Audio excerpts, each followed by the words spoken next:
नमस्कार, आप देख रहे हैं हेलो न्यूज वर्ल्ड, सोच बेहतर कल की। आज हम रेवाड़ी विधानसभा क्षेत्र से प्रत्याशी इनेलो और बसपा के जो सोमानी विजय जी हैं उनसे आज मुलाकात करेंगे और उस मुलाकात में हम उन बातों को लेकर फोकस करने वाले हैं कि वो विधानसभा चुनाव क्यों लड़ रहे हैं और राजनीति में आने का उनका मकसद क्या है। जनता तो ये कहती है कि वो बार बार चुनाव केवल अपने शौक के लिए लड़ते हैं, और आप क्या सोचते हैं इस पर अपना कॉमेंट जरूर करें। मगर हम बात करेंगे नेताजी से, सामने वो क्या कहते हैं। जी नमस्कार जी सादर नमस्कार। मैं hello news world news channel को धन्यवाद करता हूं कि उन्होंने मुझे अपनी बात को कहने का मौका दिया। नेताजी, विधानसभा चुनाव है और तरह तरह की बातें हैं, तरह तरह के लोगों के विचार हैं, क्या देख रहे हैं इस बार? देखिए, रेवाड़ी विधानसभा क्षेत्र में जो समस्याएं हैं उनको पिछले 40 वर्षों में मैंने पूरी तरह समझा है। शिक्षा जो कि बुनियादी बात है, ज़रूरत है, उसको हमने हल कर दिया है।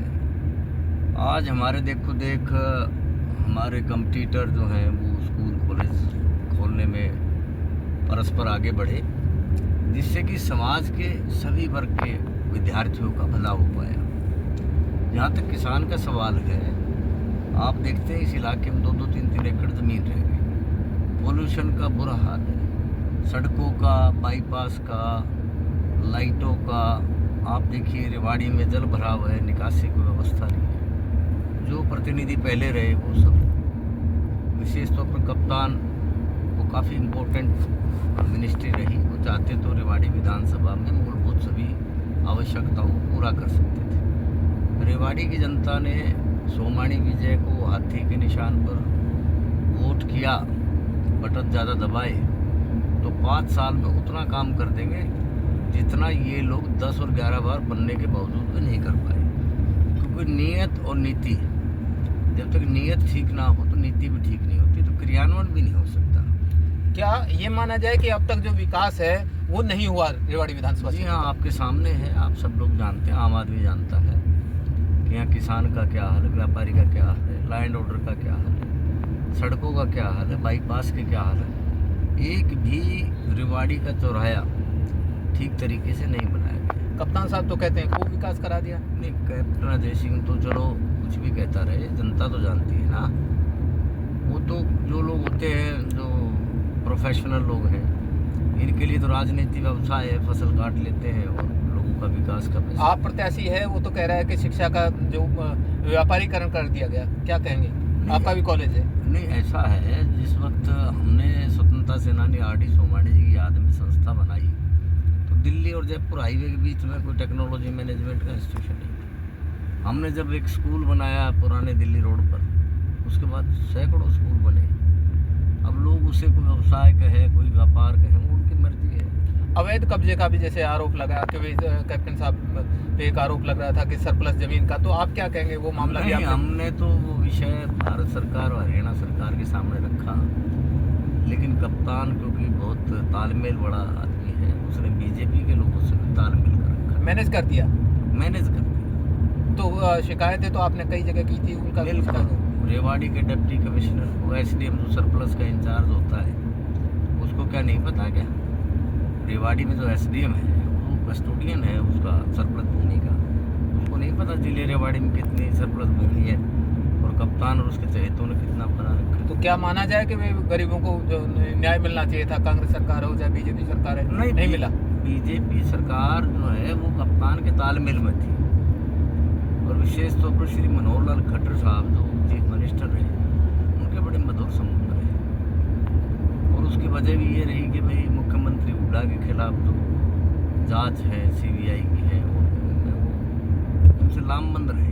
प्रेस कॉन्फ्रेंस आपने आयोजित की, उस प्रेस कॉन्फ्रेंस में कहा कि जो कैप्टन अजय सिंह यादव हैं वो मनोहर लाल खट्टर जी जो हैं उनके मुखबिर रहे हैं, क्या कहेंगे? देखिए, ये पुलिसिया भाषा है, वैसे तो राजनीतिक भाषा नहीं है, लेकिन इसे सरल भाषा में समझाने के लिए है कि यहाँ पर बीजेपी और कांग्रेस ये दोनों आपस में संबंधी हैं।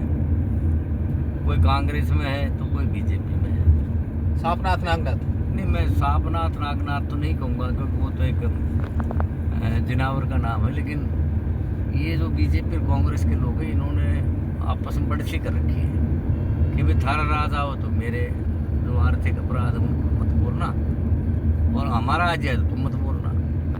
अगर माना जाए कि दोनों सरकारों में से यदि किसने सरकार ने लोगों का भला किया, क्या मानते हैं? देखिए, जहाँ तक हरियाणा और विशेष तौर पर रेवाड़ी की बात करें तो यहाँ पर चौधरी देवीलाल जी ने जो है ना रीजनल सेंटर से जो आज यूनिवर्सिटी बन गई उनका निर्माण किया गया। राव तुलाराम का जो स्टेडियम है, जो कि मेन स्टेडियम है रेवाड़ी का, वो भी उन्हीं के द्वारा बना। यहाँ का सचिवालय जो है वो भी उन्हीं के द्वारा बना। बल्कि यहाँ के जो विधायक सांसद रहे वो बताएं कि विकास की राशि कहाँ गई, उन्होंने क्या किया। बहुजन समाज पार्टी ने भी अब सहयोगी दल है, तो क्या कहेंगे उनकी कार्यशैली को नहीं, लेकर? मैं बहुजन समाज पार्टी का प्रत्याशी हूँ। मैंने पहले भी बहुजन समाज पार्टी से एक बार चुनाव लड़ा है, और सन 2000 में बहुजन समाज पार्टी का रघु यादव जी का आशीर्वाद मेरे साथ था। अगर बात की जाए ओवरऑल देखा जाए तो ये चुनाव जो है किधर जा रहा है, क्या मान रहे हैं इस बार मतदाताओं का कैसे रुझान आ रहा है? आप भी जो है एक स्वतंत्रता सेनानी परिवार से जुड़ाव रहा है। देखिए, लोग अगर काम को वोट देंगे तो केवल हमको देंगे, और हमने अब की बार जो सरपंच, ब्लॉक समिति मेंबर, नगर पार्षद, जिला पार्षद, उन सबसे पिछले 6 महीने में हमने मैन टू मैन अपील की है, और हमने कहा है कि भाई झंडा डंडा तुम किसी का लगाए रखो, लेकिन वोट तुम अब की बार सोमाणी विजय और हाथी के सामने का बटन दबाना।